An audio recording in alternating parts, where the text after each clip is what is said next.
ാണ് ഞാൻ കേരളത്തിൽ കൊല്ലം ജില്ലയിൽ ശാസ്താംകോട്ട തമ്മിക്കാലാണ്.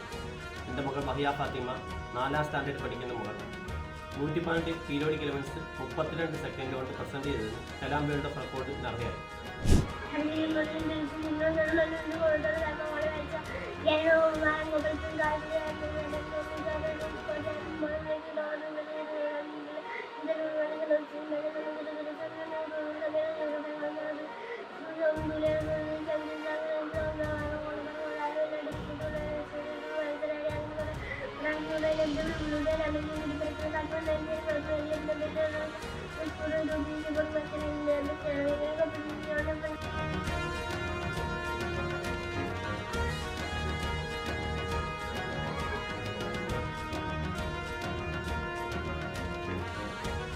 അധ്വാനത്തിൻ്റെ ഫലമായി കിട്ടിയ കലാം വേൾഡ് ഓഫ് റെക്കോർഡിന് തന്നതിന് കലാം വേൾഡ് ഓഫ് റെക്കോർഡ് ടീമിന് എൻ്റെയും എൻ്റെ കുടുംബത്തിൻ്റെയും നന്ദി കടപ്പാട് ഞാൻ അറിയിക്കും.